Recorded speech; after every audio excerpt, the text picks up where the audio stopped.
할렐루야. 오늘 이 새벽도 함께 깨어 기도하는 모든 분들에게 주님의 은혜가 함께 하시길 축복합니다.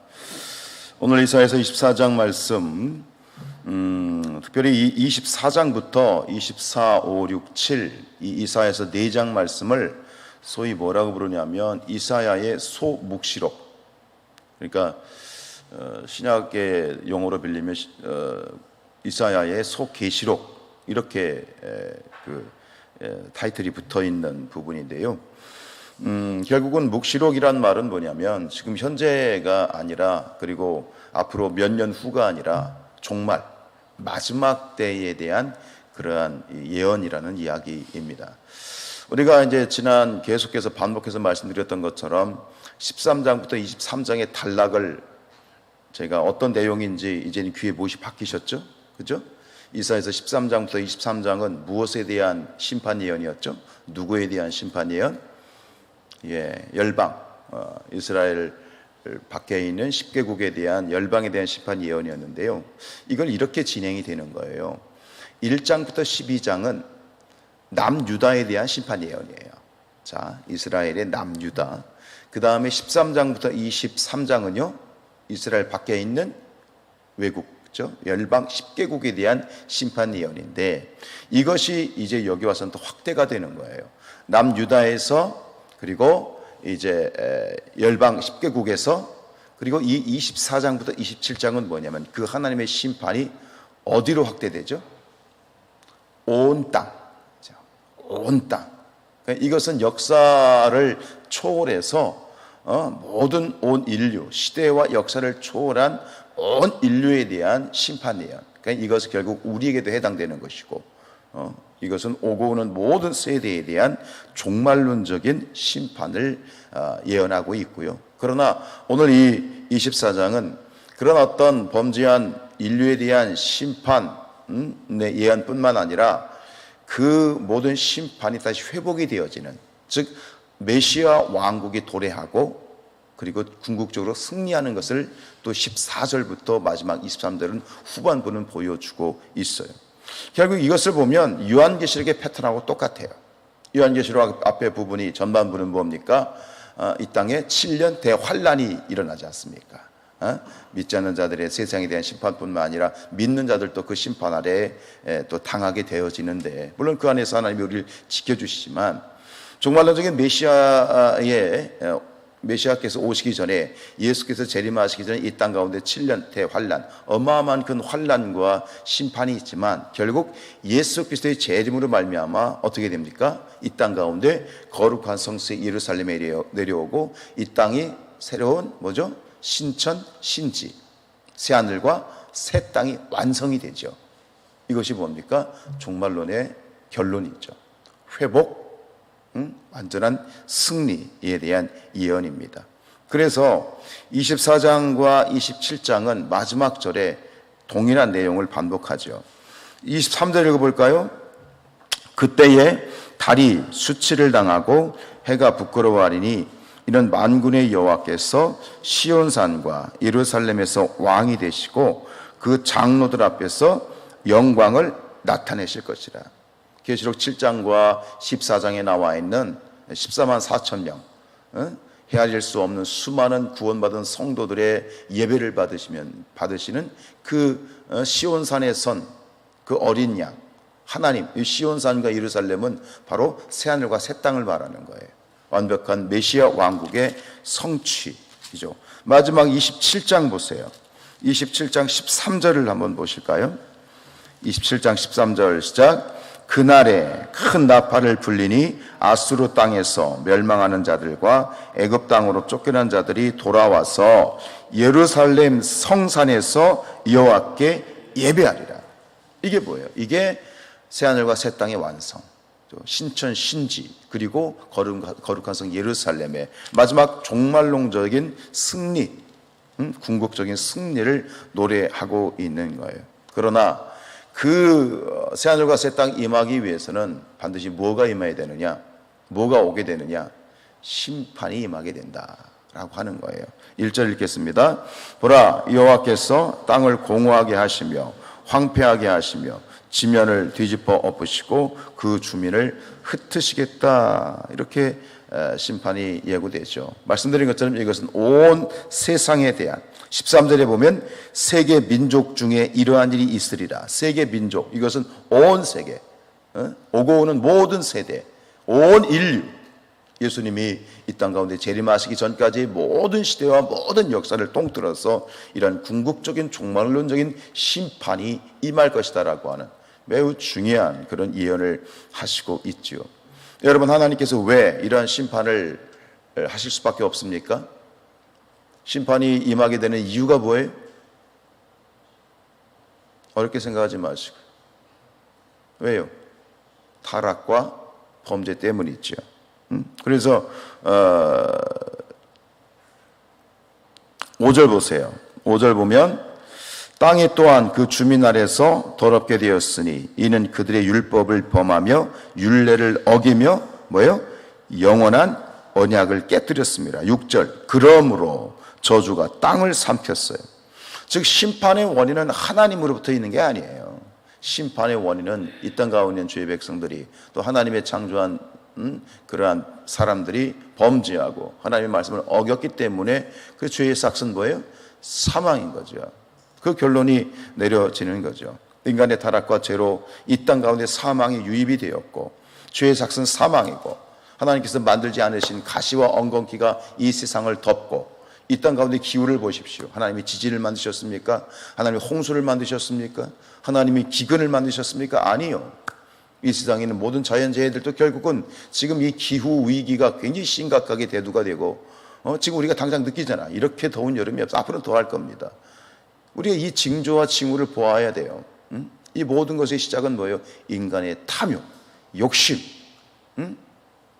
결국은 이 시대를 분별할 때에 결국 이 마지막 때에 분명히 점점점 굉장히 빠르게 우리에게 다가오고 있음을 우리가 깨달아야 될 줄로 믿습니다. 3절 보십시오. 땅이 온전히 공허하게 되고 온전히 황무하게 되리라. 여호와께서 이 말씀을 하셨다 그랬습니다. 다시 묻습니다. 왜 심판이 임하셨습니까? 인간의 죄 때문이죠. 그런데 사실은 그게 아닙니다. 말씀드린 것처럼 하나님이 심판하시는 이유는 궁극적인 목적은 이 땅을 쓸어버리고 없애는 게 아닙니다. 하나님의 심판은 목적이 아니고 경유지입니다. 하나님의 심판의 이유는 뭐예요? 재창조입니다. 재창조. 결국 하나님께서 계시록을 통해서 보시는 게 뭐예요? 이 땅을 이 실년대의 환란이 임하게 되고 하나님의 심판과 재앙이 임하지만 그게 결론이 아니라 결론은 새하늘과 새 땅이에요. 이게 심판의 목적이에요. 하나님의 심판의 목적은 늘 그랬어요. 역사를 통해서도 늘 그래 왔지요. 그래서 이 하나님의 심판의 모습을 보면 노아의 홍수도 보면 그래요. 그러니까 하나님의 심판의 목적은 뭐라고요? 파멸이 아니에요. 새로운 창조, 재창조예요. 신천 신지예요. 거룩한 성세 예루살렘을 이 땅 가운데 이루시는 거예요. 그런데 이러한 일들을 성경에 보면 계속해서 하나님은 반복하셨어요. 재창조를 반복하셨어요. 구약에 보면 그런 사건이 뭐가 있을까요? 그게 노아의 홍수예요. 이 죄악된 세상을 쓸어버리고 새로운 세상을 만드시기를 원했지만 그게 노아의 홍수예요. 또 그게 뭡니까? 그게 바로 출애굽이에요. 이스라엘 백성들을 출애굽을 하면서 새로운 하나님의 선면을 만드시려고 했죠. 또 하나의 사건이 뭡니까? 바벨론 포로예요. 이스라엘 백성들이 범죄함으로 말미암아 결국은 다 바벨론으로 포로로 잡혀갔지만 그리고 다시 돌아왔죠. 새로운 것이 일어날 거라고 하나님이 기대한 것이죠. 또 그게 뭡니까? 예수님이 이 땅 가운데 초림하신 거예요. 결국 하나님께서는 이 땅 가운데 계속해서 심판과 또 하나님의 재앙이 있었지만 그 목적은 뭐냐면 하나님의 새로운 재창조. 그것이 반복이 되고 모든 건 불완전해요. 노아의 홍수도 결국은 뒤에 불완전했고요. 출애굽도 불완전했고요. 모든 지금까지 역사 가운데 있었던 하나님의 재창조는 늘 불완전했어요. 그러나 결국은 예수님의 재림으로 오시게 될 마지막 종말의 시대, 종말에 임하게 될 그 창조는 완벽한 창조, 완벽한 승리, 완벽한 회복이 있게 되어질 것이다. 이거죠. 이것을 오늘 이사야 선지자가 보았고 예언을 하고 있습니다. 23절에 보면 아까 얘기한 것처럼 이게 목적이에요. 심판의 예언이에요. 시온산과 예루살렘에서 왕이 되시고 그 장로들 앞에서 영광의 엘 나타내실 것이다 그랬어요. 결국은 온 세상이 하나님을, 온 피조물이 하나님을 예배하고 경배하는 날, 그것은 계시록 21장과 22장에 나와 있는 새로운 새 하늘과 새 땅의 성취, 거룩한 성새 예루살렘의 도래인데, 재미있는 사실은 뭐냐면 그 거룩한 성새 예루살렘과 새 하늘과 새 땅이 임하게 되는 그 모습, 계시록 21장과 22장의 모습을 보면 어떤 모습과 굉장히 닮아 있어요. 무엇과 닮아 있냐면 에덴 동산과 닮아 있어요. 그 새 하늘과 새 땅의 모습, 여러분들이 계시록 21장 22장 읽어보세요. 강이 흘러요.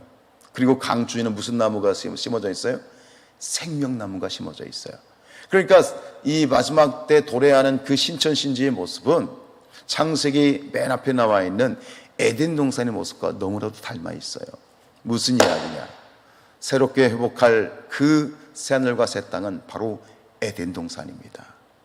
인간의 죄로 말미암아 깨어졌던, 아담과 하와의 죄로 말미암아 깨어졌던 그 에덴 동산, 그 에덴 동산에 대한 꿈을 하나님은 지금도 가지고 계시고, 마지막 시대 가운데, 종말의 시대 가운데 성취될 그 나라는, 그 신천신지는 결국은 태초에 하나님이 창조하셨던 에덴 동산을 다시 완벽하게 부활하시고 완벽한 에덴 동산을 회복하시는 것이 바로 신천신지의 모습입니다. 여러분, 이 마지막 때의 이야기, 종말의 이야기를 하면 사람들은 두려워합니다. 예수를 믿지 않아도, 하나님을 믿지 않아도 막연한 두려움에 빠집니다. 그리고 그런 영화들이 나오잖아요. 마치 지구가 멸망을 하고, 그죠? 그날은 지구가 멸망을 하고 행성이 이 지구하고 부딪혀가지고 지구가 파멸하고. 성경이 말하는 종말은 그게 아닙니다. 성경이 말하는 종말은 지구가 멸망하고 파멸하고 그것이 아니라 회복을 말하는 거예요. 하나님이 만드신 에덴 동산의 회복을 말하는 거예요. 여러분, 마지막 우리가 이 시대를 살아가게 될 때 중요한 신앙은 마지막 종말에 대한 신앙을 가지고 있어야 돼요. 그래서 뭐라고 말해요? 근신하라 깨어라 말씀하고 있잖아요. 만물의 마지막에 가까웠으니 그러므로 너희는 정신을 차리고 근신하고 기도하라. 이게 종말론 신앙이에요. 종말적인 신앙이에요. 먹고 마시고 시집가고 장가가고 그런 삶이 아니라 끊임없이 오늘 이 심판을 통해서 우리에게 말씀하시는 것은 근신하고 깨어라, 기도하라라고 하는 거예요. 그런데 여러분, 우리가 근신하고 깨어서 하나님 앞에 마지막 시대를 바라보게 될 때 어떤 마음을 가지고 이 근신하고 깨어 있어야 되느냐? 두려움이 아니에요. 그날이 올 거야. 이 세상이 마지막 심판이 임하게 될 것이고, 하나님이 천군산사를 댕기고 예수님이 막 칼차고 오셔가지고 이 세상을 파멸하고 심판하실 거야. 건강하고 복된 종말론 신앙은 두려움이 아니에요. 뭡니까? 희망이에요. 희망이에요. 이 세상의 마지막 종말론적인 심판이 임할 것이지만, 그러나 그것은 두려움의 마음이 아니라 결국은 예수 그리스도를 믿는 믿음, 우리의 주 되신 예수 그리스도를 희망하고 소망하고, 힘들고 어려운 시대를 살아가지만 결국 우리의 대장 되신 예수 그리스도를 바라보는 희망과 소망의 그리스도를 바라보면서 근신하고 깨어있는 것, 기도하는 것, 이것이 바로 거룩하고 또 복되고 건강한 종말론 신앙인 거예요. 여러분, 하루하루를 최선을 다해서 열심히 사시기 바랍니다. 나에게 맡겨진 일을 오늘 말했던 마틴 루터가 말했던 것처럼 오늘도 우리가 심어야 될 사과나무 한 그루를 심으십시오. 그런데 동시에 뭐예요? 우리에게 오실, 그리고 곧 오실 주님을 늘 묵상하시고 주님을 바라보십시오. 두려움이 아니라 우리에게 주실 구원의 주, 소망의 주, 우리에게 거룩한 성 예루살렘을 가져오시고 이 땅 가운데 새하늘과 새 땅을 이루실, 그리고 우리는 영생 가운데, 영원한 축복 가운데, 영원한 생명 가운데 그 모든 것을 완성하실 예수 그리스도, 그 예수 그리스도를 바라보는 소망과 기쁨 가운데에서 이 시대를 너끈히 살아낼 수 있는 저와 여러분들 될 수 있기를 주님의 이름으로 축복합니다. 기도하겠습니다.